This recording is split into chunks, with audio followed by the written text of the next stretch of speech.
সংসারের কোলাহল থেকে একটু বাঁচার জন্য পুকুরের দক্ষিণ পাড়ে গিয়ে বসে একটু ঠান্ডা হাওয়াটা গায়ে নিচ্ছেন, মনটা একবারে দেহটা শীতল হয়ে যাচ্ছে। ঠিক ঠিক ওই সময় আপনার পাশে গিয়ে আপনারই পূজাবাড়ির আরেকটা ছেলে আপনার পাশে গিয়ে বসলো।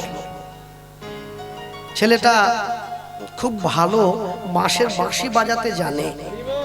তা আপনি ওকে জিজ্ঞাসা করছেন, আরে তুই যে কলকাতায় থেকে বাঁশি বাজানো শিখেছিস বড় মাস্টারমশাইয়ের কাছে, তা বাঁশিটা কি সঙ্গে এনেছিস? বলছে হ্যাঁ, ওটা আমার সঙ্গেই থাকে, আমি বাজাতেই পারি, মানে আমি যেখানে যখন ঘুরে বেড়াই ওটা সঙ্গে, আমি ভবঘুরে মানুষ। আপনি সঙ্গে সঙ্গে বুদ্ধি করে ওকে বলছেন একটা ভালো সুর ধরত, কিরকম শিখেছি একটু দেখি। তা ও চিন্তা করলো, কলকাতায় থেকে শিখেছি, তা আমার গ্রামের লোক আমাকে বাঁশিটা বাজাতে বলছে, এমন ভাবে বাজাতে হবে কেন গ্রামের লোক আমার সুনাম করে।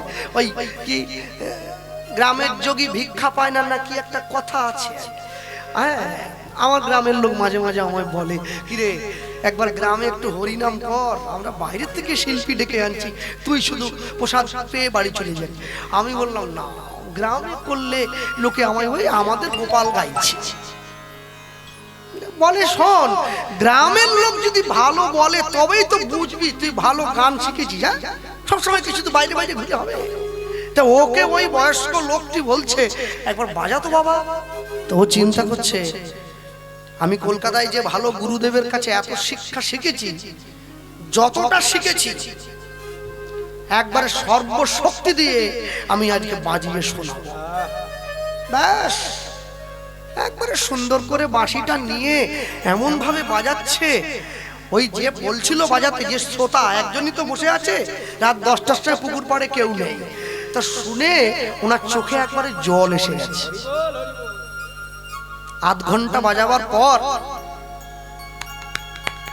দারুণ শিখেছিস, মনটা ভরে গেল রে, তুই যে গ্রামের ছেলে হয়ে এত ভালো বাজাতে জানিস, এই জন্যই তোর বুঝি প্রতিদিন তোর ডেট বুকিং থাকে না। ভালো, অপূর্ব শিখেছিস, অপূর্ব।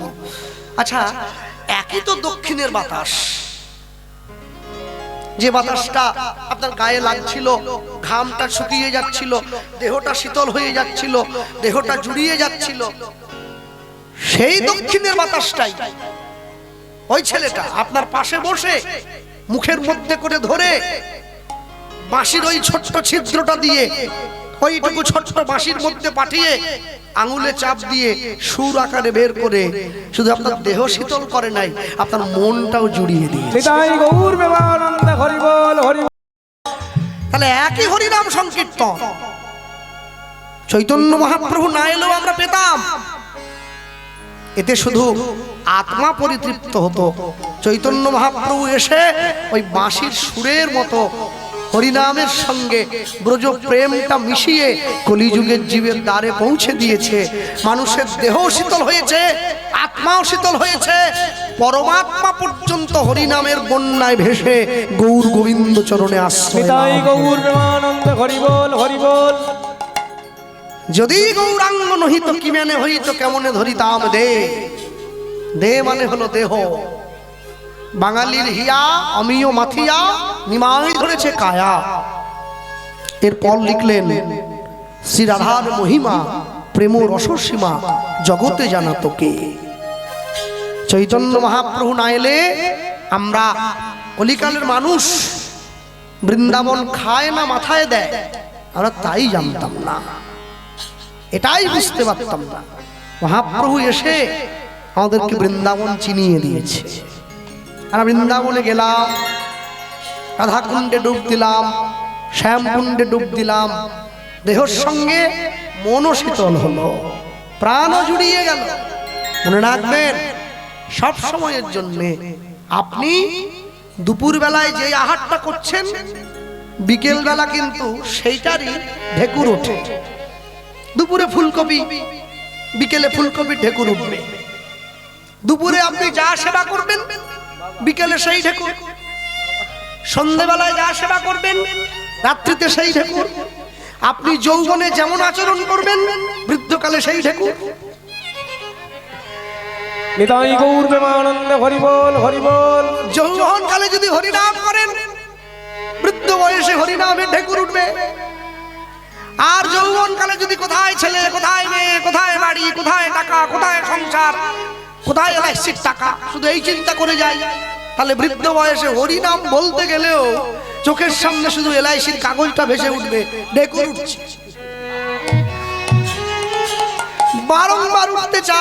এই জন্যে হ্যাঁ, শিশুকালে ভজে কৃষ্ণ আসে কিনা আসে, যৌবনেতে ভজে কৃষ্ণ প্রেমের ভাবোল্লাসে, আর বৃদ্ধকালে ভজে কৃষ্ণ জমের তর আসে। হরি বল হরি বল। বৃদ্ধকালে কৃষ্ণ ভজন দেরি হয়ে গেছে, ট্রেন ছেড়ে চলে যাওয়ার পরে প্ল্যাটফর্মে গেলে লাভ হবে কি? আসার আগে চলে যেতে হবে। যেমনি ভাবে বাস স্ট্যান্ডে বাস আসার আগে গিয়ে দাঁড়িয়ে থাকতে হয়, যেমনি করে অটো স্ট্যান্ডে অটো আসার আগে দাঁড়িয়ে থাকতে হয়। অটো কি আপনার অপেক্ষা করবে? চলে যাবে। তেমনি ভাবে বৃদ্ধ বয়স আসার আগেই হরিনামের ছায়ায় গিয়ে দাঁড়িয়ে পড়তে হয়, তবে জীবন সুন্দর। নিতাই গৌর প্রেমানন্দে হরি বল। একবারে সোজা বাংলায় বলে দিলাম। এরপরে বৈষ্ণব মহাজের উদ্দেশ্য লিখছেন, কত সুন্দর। হ্যাঁ, মধুর বৃন্দা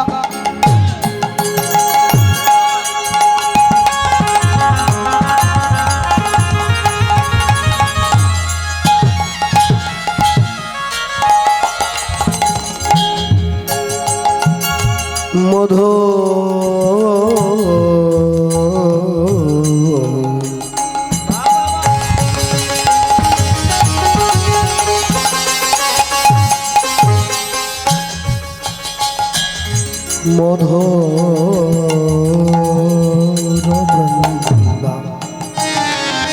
আস্তে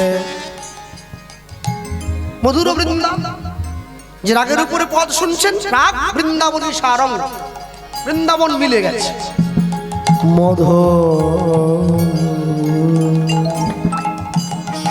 মধুর বৃন্দা।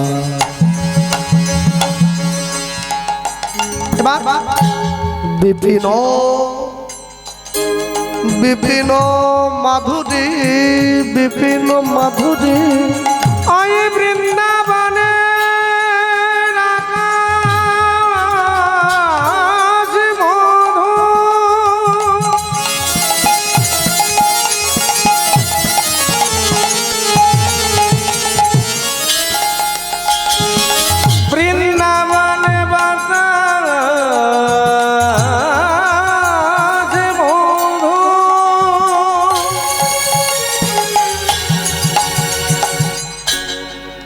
বৃন্দাবনের কীট পতঙ্গ তরুলতা সব মধু, বড় মধুর সেই বৃন্দাবন, বৃন্দাবন মধুর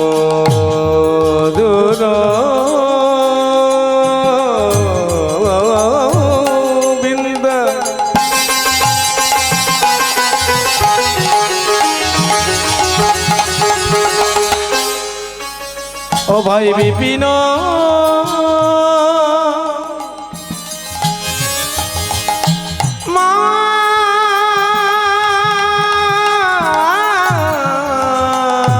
মাধুরী প্রবেশ চাতুরী, প্রবেশ চাতুরী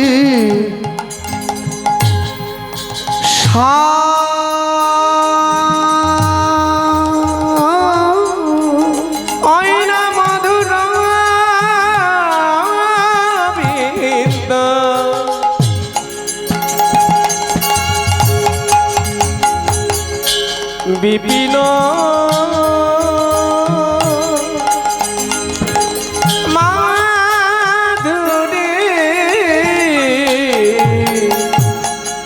প্রবেশ চাতুরী, প্রবেশ চাতুরী, প্রবেশ চাতুরী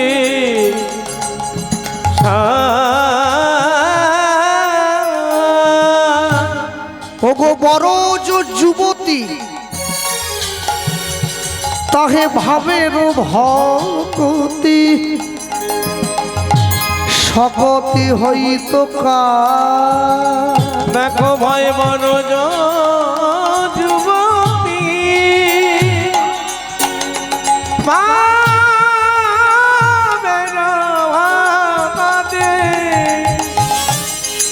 সকতে হইত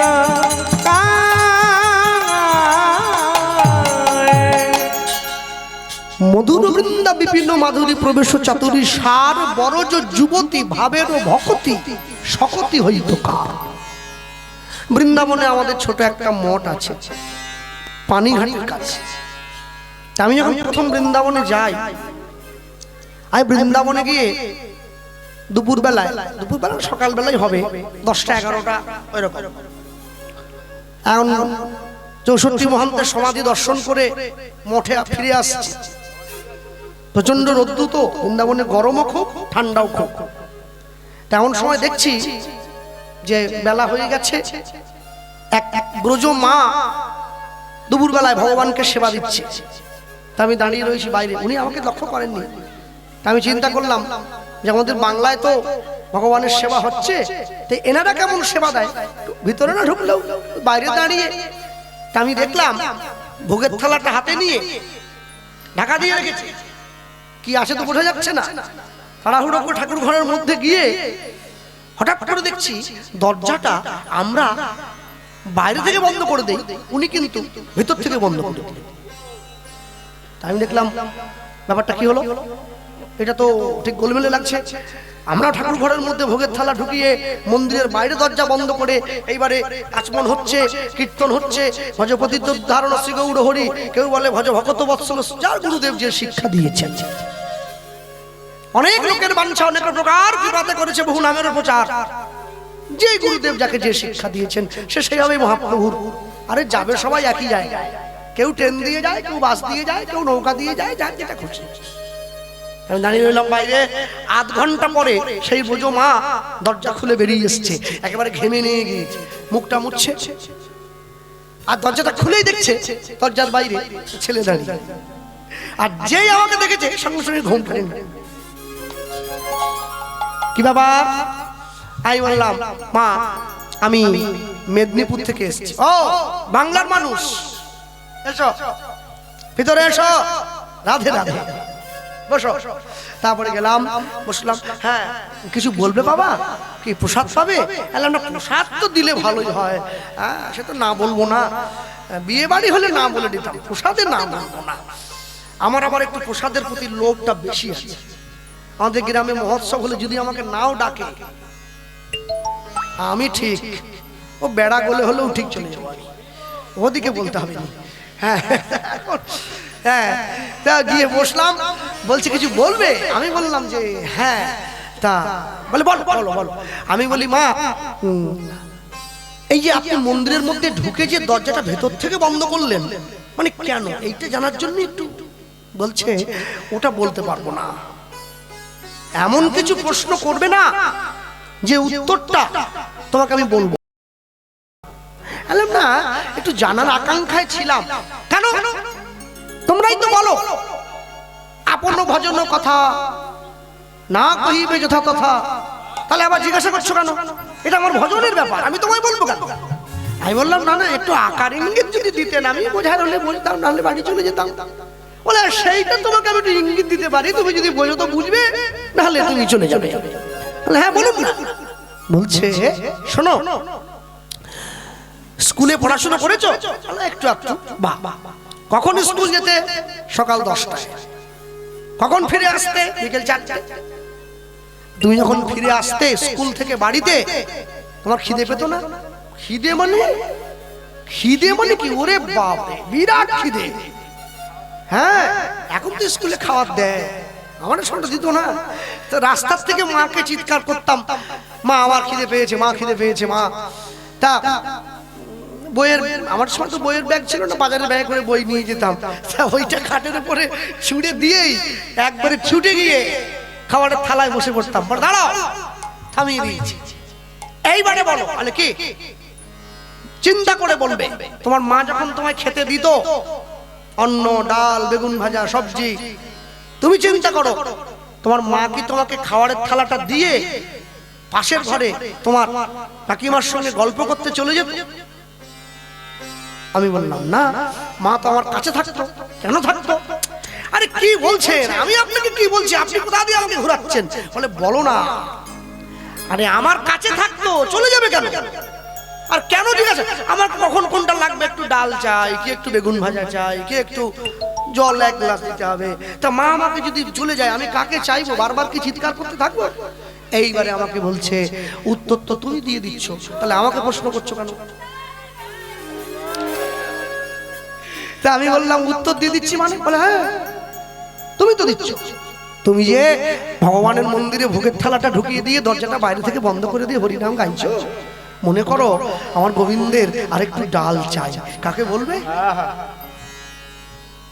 আরেকটু অন্ন হলে ভালো হতো, আজ ব্যঞ্জনগুলো খুব সুস্বাদু হয়েছে, কাকে বলবে? আমি বললাম আপনি সে চিন্তা, আমাদের এত বড় পুষ্পপাত্র আপনি কি ভাবলেন? কি এইটুকু দিয়েছি নাকি? এই যে থালা নিয়ে যেতে গেলে আরেকজনকে আলাদা করে কাপড় দিয়ে ঘেরতে হয়, তাহলে পাশের লোক সব দেখতে পেয়ে যাবে। কি এইটুকু নাকি? এই যে বলে যতই এই যে করো, জল তো আর এক কলসি নয়, ওটা এক গ্লাস। হ্যাঁ জল তো আর বেশি দেবো না, ওইটা এক গ্লাস। আজকে মনে করো আলু পটলের ব্যঞ্জনে বড় ঝাল হয়ে গেছে, আমার গোবিন্দের আরেকটু জল চাই, এবারে কাকে চাই? হরিবল হরিবল। আমি তো ভুলেই গিয়েছিলাম আমি কার সঙ্গে কথা বলছি। এই যে ব্রজ মানুষ, ব্রজের গোপী, তার সঙ্গে কথা বলছি। হ্যাঁ আমার মা শুয়ে রয়েছে, শরীরটা ভালো নয়, বাসায় জ্বর হয়েছে। মনে রাখবেন বৃন্দাবনের ব্রজগোপী যারা, তারা উত্তর দেয় তোমরা ভগবানকে ভালোবাসো ভগবান বলে, আমরা ব্রজের মানুষ, আমরা ভগবানকে ভালোবাসি নিজের আপনার জন বলে। তোমাদের সঙ্গে এটাই আমাদের তফাৎ। খাওয়াবো, মুখ মোছাবো, মুখ ধোয়াবো, বিছানা পেতে রেখেছি, ঘুম পাড়াবো, আবার লাঠিও একটা রেখেছি, যদি রোদ্রে বেরিয়ে চলে যায় ওই লাঠিটা দিয়ে ভয় দেখাবো। কি বলছো গো? যার চোখ দেখে রাবণ কুম্ভকর্ণ ভয়ে সব ঠান্ডা হয়ে গেছে, তুমি তাকে ওই টাকাটি দিয়ে ভয় দেখাবে? বলছে এটাকেই ভালোবাসা বলা হয়। হরিবল হরিবল। এটাকেই ভালোবাসা বলা হয়। যখন আমি ছোট ছিলাম এই দেহ গোবিন্দ চরণে দিয়েছি, যখন আমি বড় হলাম এই মন গোবিন্দ চরণে দিলাম। তাহলে দেহ মন যদি তাকে দিয়ে দেই, আমি কি আর আমার আছি? আমি তো তা। হ্যাঁ আমি তা। আমি কথাটা এই জন্য বললাম, বৃন্দাবনের সঙ্গে আমার সম্পর্কটা বড় নিবিড়, একটু বেশিই নিবিড়। হ্যাঁ কেননা গত বছরই আমার মা বৃন্দাবনে আমার বিয়ে দিয়েছে। এই জন্য বললাম বৃন্দাবনের ব্রজগোপীরা তারা আমাদের মতো করে তুলসীর মালা কণ্ঠে দেয় না, আমাদের মতো করে তিলক সেবা করে না, আমাদের মতো করে জপের মালা নিয়ে ঘুরে ঘুরে বেড়ায় না, কিন্তু রাধে বলার সঙ্গে সঙ্গে চোখটা ভরে যায়। এই প্রেম আমাদের মধ্যে তো নেই, তাদের মধ্যে আছে।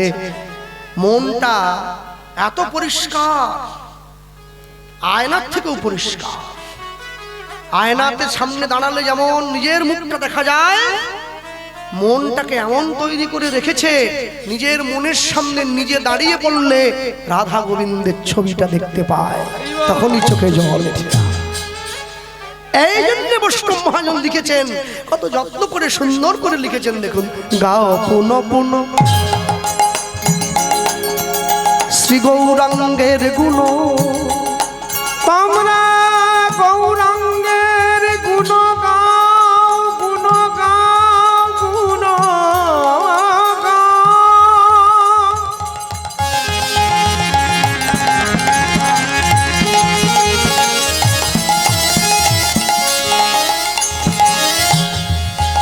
গৌরাঙ্গের গুণ গাও, গুণ গাও, গুণ গাও,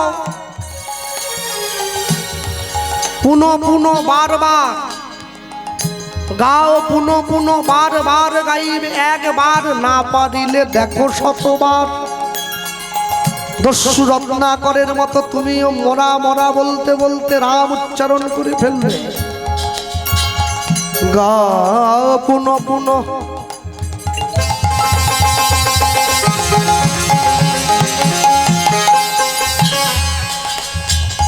ওগো শ্রী গৌরাঙ্গের গুণ জয়নি তাই, যার নুন খেলে তার গুণ গাও, নইলে মানুষ তোমায় বেঈমান বলবে, অকৃতজ্ঞ বলবে, অমানুষ বলবে।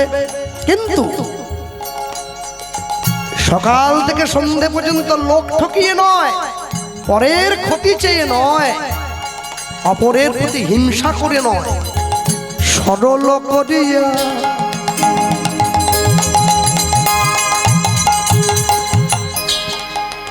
সরল করিয়া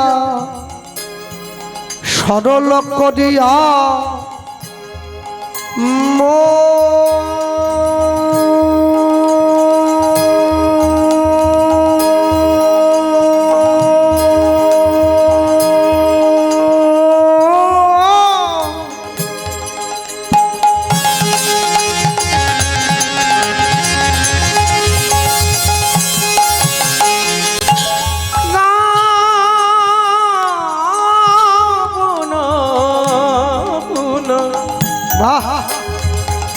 শ্রী গৌরাঙ্গে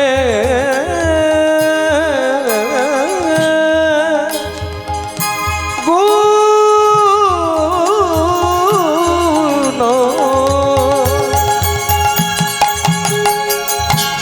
সরল করিয়া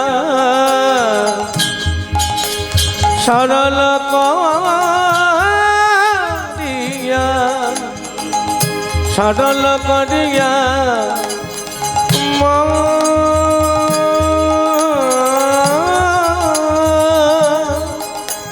ও গয়তীন ভুবনে আমি এমন দয়াল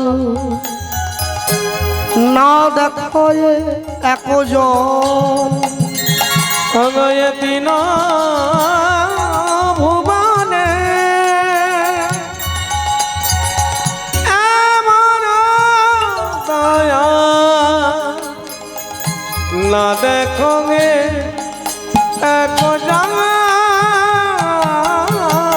আমি এতিন ভুবনে এমন দয়াল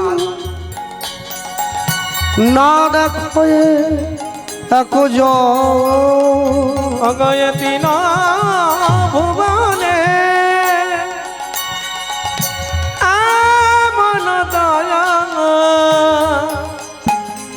না দেখো আমি এমন দয়াল আর দেখি নাই। আমি এমন দয়া আর দেখি না। আমি এমন দয়া আর দেখি নাই।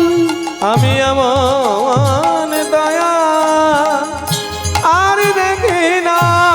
যেজন মার খেলো পায়ে ধরে প্রেম বিলালো। আমি এমন দয়া আর দেখি না। যেজন হরি নামে হরিকে নামায়ে আনলো। এমন দয়াল আর দেখি না। ওই যে গোলকের হরি ভুলোকে আইলো। আমি এমন দয়াল আর দেখি না। যেজন জগাই মাধাইয়ের মতো মাতালকে হরি নামে বিলায়। আমি এমন দয়াল আর দেখি না। যেজন মলয় চাঁদ কাজীর মতো মুসলমান বিলালো। আমি এমন দয়াল আর দেখি না। জীবের হাতে ধরিল আর পায়ে পড়িল। হরি হরি বল। আর দেখি না। হাতে ধরিল পায়ে পড়িল। এমন দয়াল আর দেখি না। এমন দয়া আর দেখি না। অগয়তীন ভুবনে এমন দয়াল না দেখো একজন। অগয়তীন ভুবনে দয়া না দেখো গে দেখো সত্যযুগের ভগবান লক্ষ্মীনারায়ণ যুগল, ত্রেতা যুগের ভগবান রাম সীতা যুগল, দ্বাপর যুগের ভগবান রাধা কৃষ্ণ যুগল, কলিযুগের ভগবান নিতাই গৌরাঙ্গ যুগল। এ কথা স্বীকার আপনাকে করতেই হবে, আজ হোক বা দুদিন পর। চৈতন্য মহাপ্রভু যে সাক্ষাৎ ভগবান, যদি এই কথা স্বীকার কেউ না করে, এ জীবনে নয় কোন জীবনেই তার মুক্তির কোনো পথ খোলা থাকবে না। স্বীকার করতে হবে।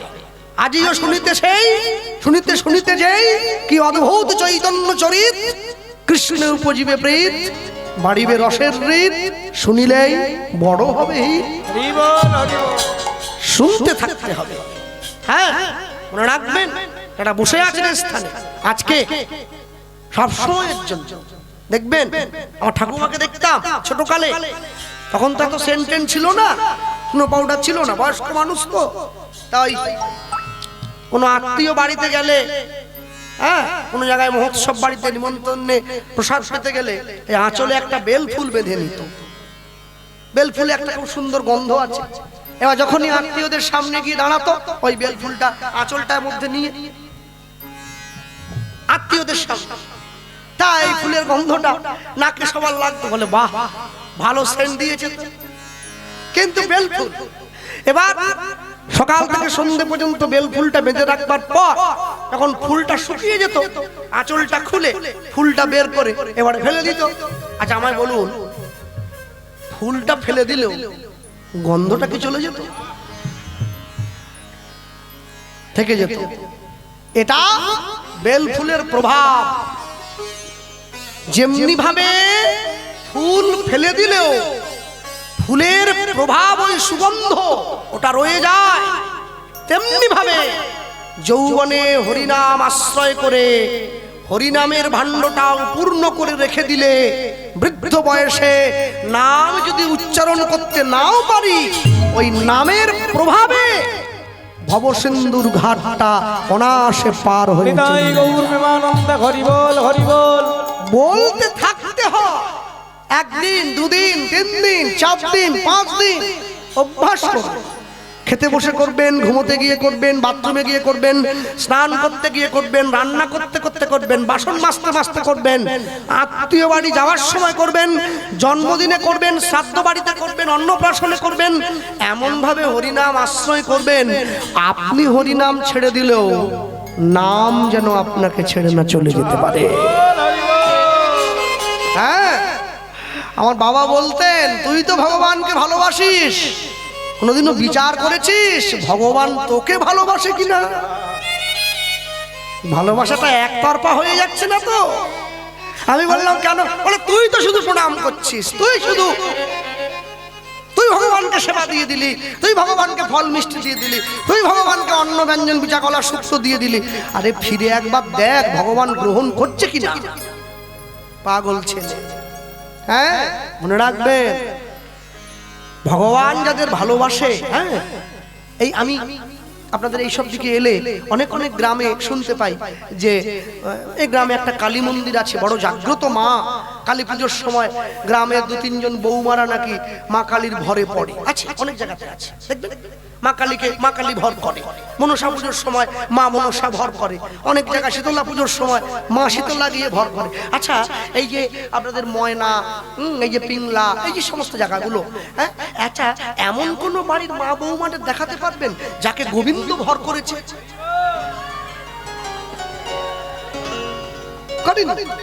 আচ্ছা বাদ দেন, ওটা অনেক উঁচু হয়ে যাচ্ছে নিচে। আচ্ছা, নিতাই গৌর হবে না? আচ্ছা, অদ্বৈত আচার্য, গদাধর পণ্ডিত, শিবাস পণ্ডিত, আচ্ছা এই সব নাহলে বাদ দিলাম। কলা বেচা শ্রীধর, সেও করলো নি। আহা, হ্যাঁ, আমাদের এই যে এই ময়নাতে আড়ংকিয়ারানা বলে জায়গা একটা আছে, নাম শুনেছেন? হ্যাঁ, আড়ংকিয়ারানা একজন বড় পূজারী আছে, তার নাম বানেশ্বর, মহোৎসবে রান্না করে। তিনি আমাকে বলছিলেন, বলে আমাকে কালী শীতলা ভর করার দরকার নেই, কলা বেচা শ্রীধর যদি ভর করতো আর একটু ভালো বিচার করে রান্না করে ভক্তদেরকে সেবাটা হরি বল হরি বল। সেটাও করে। শুধু মা কালী আসতিছে, মনসা আসতিছে, শীতলা আসতিছে, কিন্তু শিব এসে পড়ল, রাধা গোবিন্দ আসতিছেন কেন?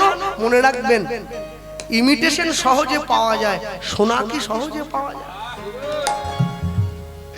সোনার দোকানে খদ্দের কম, কিন্তু যে কটা খদ্দের থাকে একবারে সলিড খদ্দের।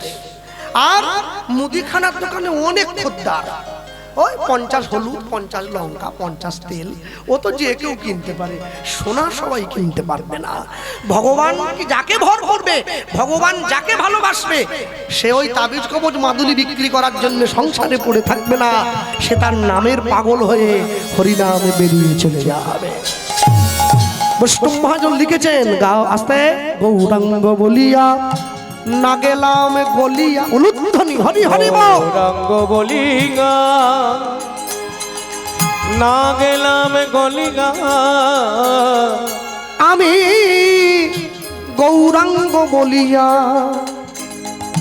না গেলাম গলিয়া, গৌরাঙ্গ বলিগা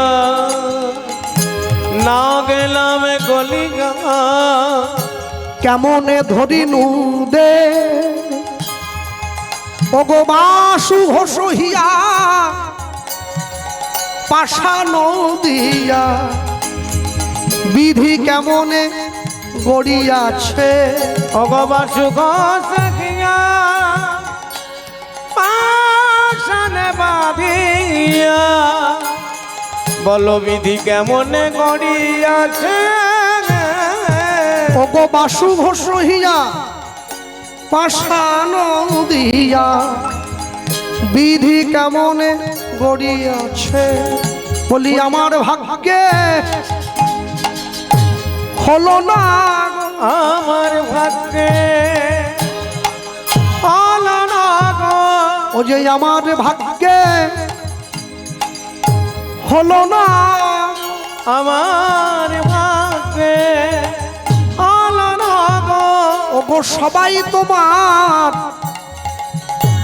নাম নিল, বলি আমার ভাগ্যে হলো না গো, ওগো আমি পতিত রইলাম পড়ে, আমার ভাগ্যে হলো না গো, এমন পতিত পাবন অবতারে, আমার ভাগ্যে হলো না গো, তোমার নাম বুঝি নেওয়া হলো না, আমার ভাগ্যে হলো না গো, তোমার নাম বুঝি স্মরণ না নইনু, আমার ভাগ্যে হলো না গো, আমায় উদ্ধার করে চরণে নাও হে হরি হরি বল।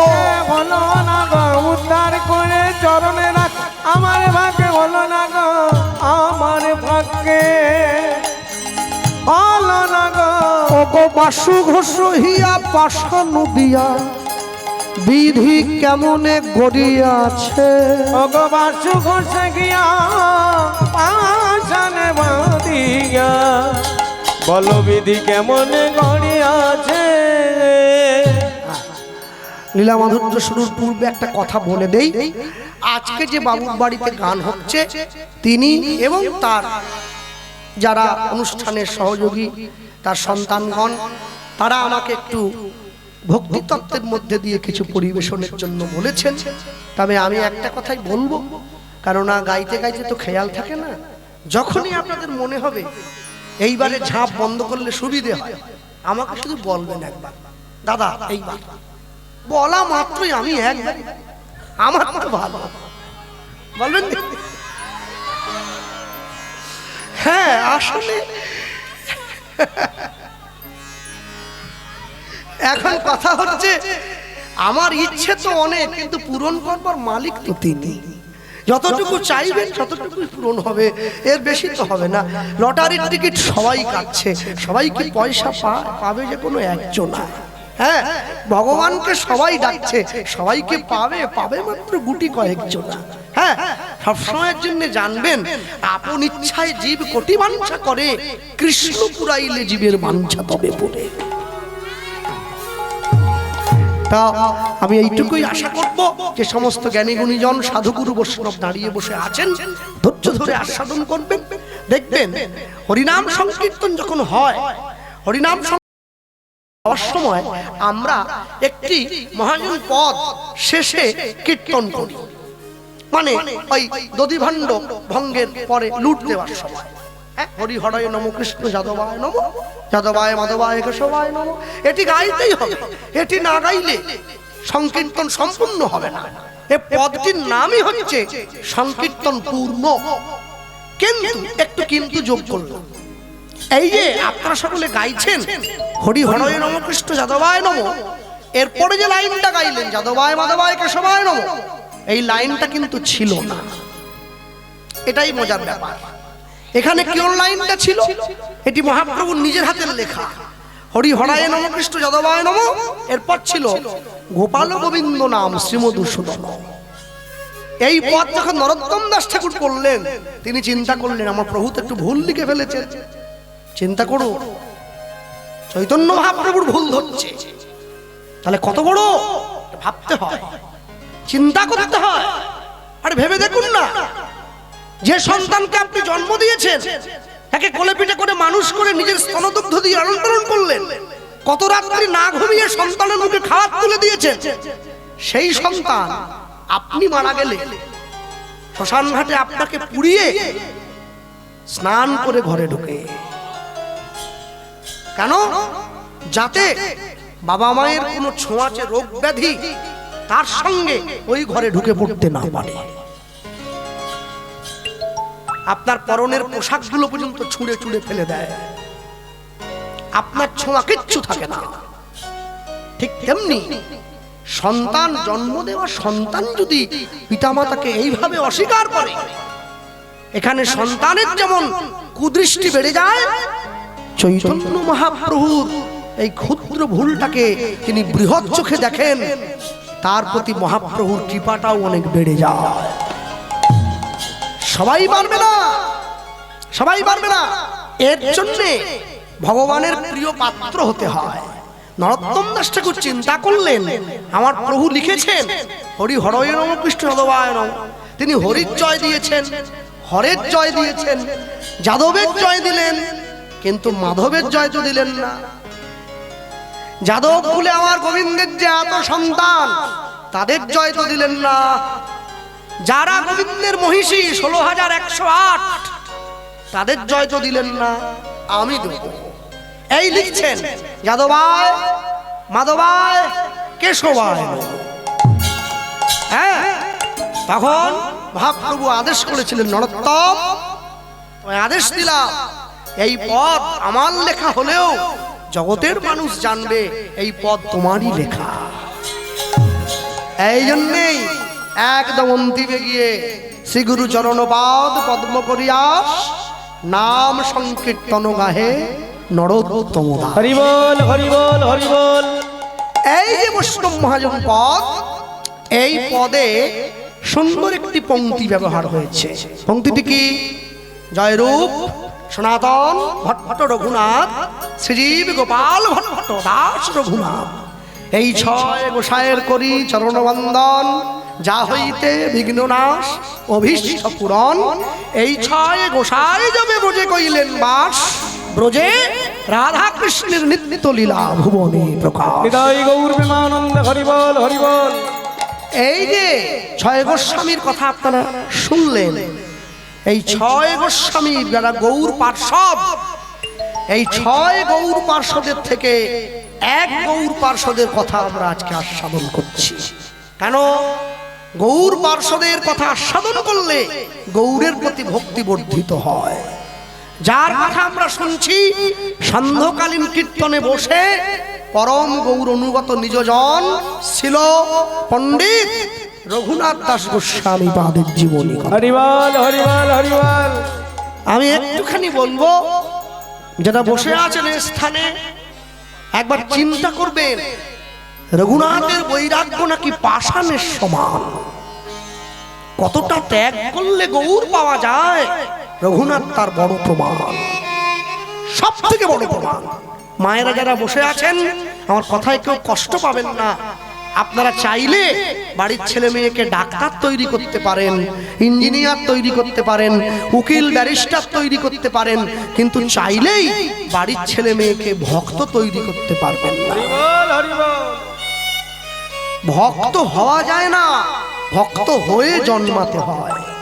কোটি কোটি জন্মের থাকে যদি সুকৃতি সংস্কার, তবে তার ভাগ্যে হয় বৈষ্ণব আচার। সবাই বৈষ্ণব হতে পারবে না, সবাই ভক্ত হতে পারবে না। মাছ মাংস ডিম তো সকলেই খেতে পারে, প্রসাদ পেয়ে জীবন কাটাতে পারে কজন? এর জন্য ভাগ্য দরকার। এই যে আপনারা বসে আছেন, সারা জীবন ধরে রান্না করলেন, ছেলে মেয়ে স্ত্রী পুত্র পরিবার সংসার পরিজন, যেদিনকে আপনার হাতের রান্না গৌর গোবিন্দের সেবায় লাগবে, ভক্ত বৈষ্ণবের সেবায় লাগবে, আপনি জানবেন সেদিন আপনার রান্না শেখা সার্থক হয়েছে, তার আগে কোনোদিনও হয় না। হ্যাঁ, আমি একটুখানি বলে নেই, আমাদের মেদিনীপুরের পাশে একটা জেলা আছে, তার নাম হাওড়া। হাওড়ার পাশে একটা ছোট্ট জেলা, যার নাম হুগলি। এই হুগলি জেলার ব্যান্ডেল থেকে 21 কিলোমিটার গেলে গ্রামের ভেতরে একটা ছোট্ট গ্রাম পড়ে, যে গ্রামটার নাম হচ্ছে আদি সপ্তক গ্রাম, এখনো আছে। এই আদি সপ্তক গ্রামের একই মায়ের পেটে দুই ভাই, দুজনেই জমিদার। বড় ভাইয়ের নাম হিরণ্য দাস, ছোট ভাইয়ের নাম গোবর্ধন দাস। দুই ভাইয়ের কর্ম কি? দুই ভাই সারা বাংলার থেকে খাজনা আদায় করে দিল্লির নবাবের কাছে পাঠাতেন। দুই ভাইয়ের এই কর্মে খুশি হয়ে আজ থেকে 540 বছরেরও বেশি আগে দিল্লির নবাব এই দুই ভাইকে বেতন দিতেন বছরে 9.5 লক্ষ টাকা, পুরোটাই স্বর্ণ মুদ্রায়, যেটা বর্তমান সমাজ ব্যবস্থায় প্রায় 100 কোটি টাকার চাইতেও বেশি। এইবারে বুঝুন কত সম্পত্তির মালিক তারা। আমাদের কি আছে? হ্যাঁ, 2 বিঘে জমি আছে, 2টো ঝিল আছে, একটা ভাঙা ঠট্টরে গাড়ি আছে। আমি লোকের কাছে বলতেছি আমার যা আছে কারোর তা নাই, তাহলে ওরা কি বলবে? 100 কোটি টাকার মালিক যারা, তারা কি বলবে? মনে রাখবেন, যার আছে সে বলে না, যার নেই সেই তো বলে। যে কৃষ্ণ পেয়েছে সে বলবে না, যে পায় নাই সে বলে বেড়াচ্ছে। হ্যাঁ, ভক্তমণ্ডলী মায়েরা, ভগবান কিন্তু সবাইকে সবটা পূর্ণ দেন না। কোকিলকে কণ্ঠ দিলেন, রূপটা কেড়ে নিলেন। ময়ূরকে রূপটা দিলেন, কণ্ঠটা কেড়ে নিলেন। সাধুকে সুখ দিলেন, সংসার কেড়ে নিলেন। সংসারী জীবকে সুখ দেননি, সংসার মায়াটাই জড়িয়ে দিয়েছে। হ্যাঁ, আমার পরিবার তারা যে ভজন সাধনের মধ্যে ছিলেন, তারা এক শিখিও আমার নাই। আমার অবস্থা কিরকম জানেন? আমার অবস্থা ওই কি বলবো আর, মানে ওই জিহার লালসে জীব ইতি উতি ধায়, শিষ্ণদর পরায়ণ কৃষ্ণ নাহি পায়। শিষ্ণ মানে হচ্ছে কুকুর। আমার অবস্থা সেই রকম, যেইখানেই ভালো কিছু পাই আমি সেইখানেই জীব দিয়ে চেটে। শুধু কি খাওয়া, যেইখানেই বেশি টাকা দিলাম চেটে, যেইখানেই ভালো বাড়ি দিলাম চেটে। আমার অবস্থা সেই। হ্যাঁ, তা আমার পরিবার বর্গের আশীর্বাদে চলে হেঁটে বেড়াচ্ছি। হ্যাঁ, মনে রাখবেন সবসময়ের জন্যে পৃথিবীতে আমার দাদু বলতেন, প্রতিটি জীব নিজ নিজ কর্ম সম্পন্ন করার জন্য এসেছে, কর্ম শেষ চলে যেতে হবে। তোমার জন্য সংসার থেমে থাকবে না, কিন্তু তুমি সংসারের জন্য থেমে যাবে, সংসার তোমাকে থামিয়ে দেবে। জীবনে সব সময়ের জন্য জিহ্বা বলে আরো খাবো, চোখ বলে আরো সুন্দর দেখবো, হাত বলে আরো চাই, মন বলে আরো ভোগ করব। যেটা কাল করবে ভাবছো আজ করো, যেটা আজ করবে ভাবছো এখনই করো, এখনই করো। দুই ভাই ভগবান পূর্ণ করে দেননি। দুই ভাইয়ের জীবনে সব আছে, কিন্তু এই জমিদারিটা ভোগ করার মতো কোনো সন্তান তাদের দেন নাই। দুই ভাই গোবিন্দের কাছে গিয়ে নিত্য চোখের জল দেয়, প্রভু একটা সন্তান দাও। ভগবান বলে না দেব না। কেন? সন্তান যদি দিয়ে দেই তোরা আর আমায় ডাকবি না। দেইনি বলেই তো ডাকছিস রে। নেই তাই খাচ্ছ, থাকলে কোথায় পেতে, কহেন কবি কালিদাস পথে যেতে যেতে। আজকে দু ভাই মিলে বুদ্ধি করে গোবিন্দের চরণটা জড়িয়ে ধরেছে। প্রভু, এতদিন পর্যন্ত সন্তান চেয়েছি নিজেদের জন্য, আজ কিন্তু চাইবো না। আজকে সন্তান চাইবো তোমার সেবার জন্য। আমাদের মৃত্যুর পর তোমার মন্দিরের সেবা কে করবে? এইবারে তো ভগবান বিপদে পড়ে গেছে, সর্বনাশ। এতদিন পর্যন্ত মুখ ঘুরিয়েছিলাম, আর তো থাকা যাবে না। দুই ভাই গোবিন্দের কাছে গিয়ে গোবিন্দের চরণটা জড়িয়ে ধরল। মহাজন লিখছেন, জয় রাধা রমণ জয় কুঞ্জ বিহারী। লুধ্বনি হরিব জয় রাধা রমণ জয় কুঞ্জ বিহারী। জয় রাধা রমণ জয় কুঞ্জ বিহারী। জয় রাধা রমণ জয় কুঞ্জ বিহারী। জয় যশোদা নন্দন জয় যশোদা নন্দন যশোদা নন্দন জয় যশোদা নন্দন বৃন্দাবন হৃদি বিহারী। জয় হৃদয় গৌর হরিব রমণ জয় কুঞ্জ বিহারী। জয় রাধা রমণ জয় কুঞ্জ বিহারী। নবীন নিরদন জয় শ্যাম সুন্দর মদন মোহন বংশীধারী। নবীন নিরতন জয় শ্যাম সুন্দর মদন মোহন বংশীধারী। জয় কালীয় দমন জয় কালীয় দমন জয় কালীয় দমন জয় কালীয় দমন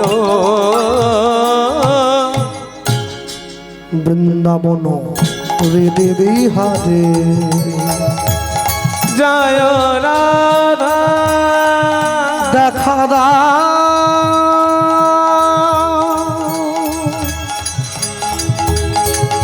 দেখা দাও দেখা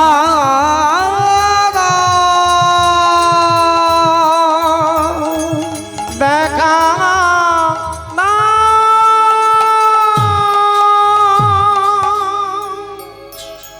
ভগবান সব সইতে পারেন, দুটো জিনিস পারবেন না, একটা ভক্তের অহংকার, একটা ভক্তের চোখের জল। ভগবান জীবনে দুবার হাসেন। যখন নার্সিংহোমের বিছানায় রুগী গিয়ে শুয়ে থাকে, ডাক্তার গিয়ে রুগীর সামনে দাঁড়িয়ে বলে, আপনার কোনো চিন্তা নেই, আমি যখন আছি আপনি বাঁচবেন। ভগবান হাসছে, ডাক্তারের দিকে তাকিয়ে আছে। হ্যাঁ গো ডাক্তার, তুমি যে ওকে বাঁচার গ্যারেন্টি দিচ্ছ, তুমি নিজে কতক্ষণ বাঁচবে তোমাকে সে গ্যারেন্টি কে দিল? আরেকবার ভগবান হাসেন, যখন দুই ভাই ফিতা ফেলে জায়গা ভাগ করে, তোর 5 কাঠা আমার 5 কাঠা। ভগবান হাসে, কার সম্পত্তি কাকে দাও রে? আজকে দুই ভাই গিয়ে গোবিন্দের চরণে নয়নের জল দিয়েছে। প্রভু নিজেদের জন্য নয়, তোমার সেবার জন্য সন্তান চাইছি। আজকে আর ভগবান থাকতে পারলেন না, দৈববাণী করলেন, অচিরাতে তোমাদের ঘরে এক পুত্র সন্তান জন্মে গ্রহণ করিবে, জন্মগ্রহণ করিবে। আমার ভক্তির বলে সন্তান বলবান হইবে, বলবান হইবে।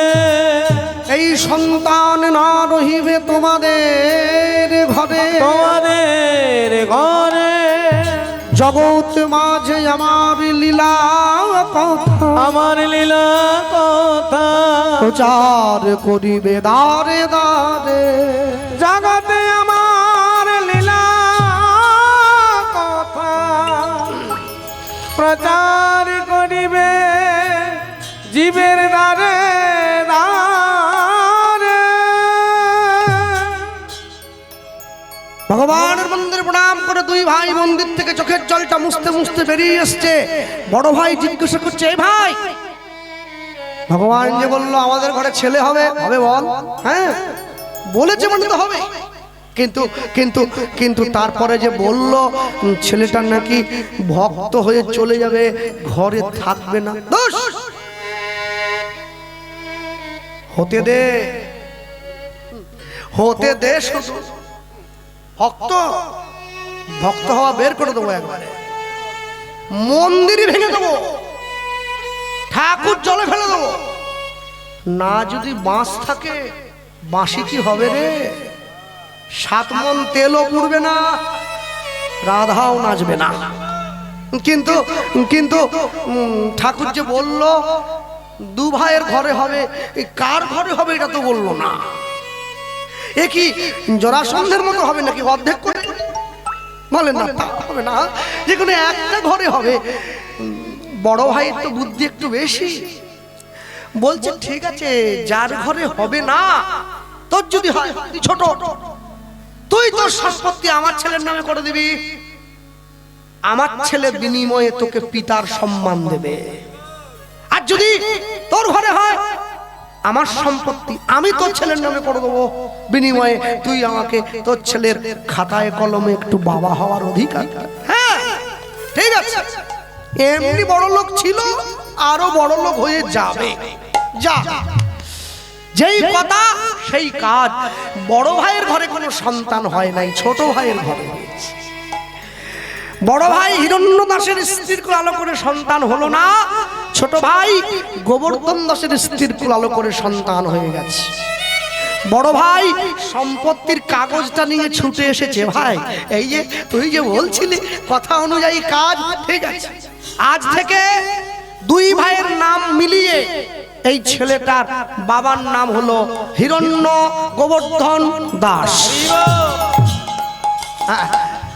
গ্রামের লোক ছুটে এসেছে, জমিদার মশাই, হ্যাঁ, রামচন্দ্র যেমন করে নিজের রাজ্যের প্রজাদেরকে পালন করতেন, আপনার ছেলেও তেমনি ভাবে আমাদের হুগলিবাসীর মঙ্গল করবে। ছেলেটার নাম দিন না রঘুনাথ।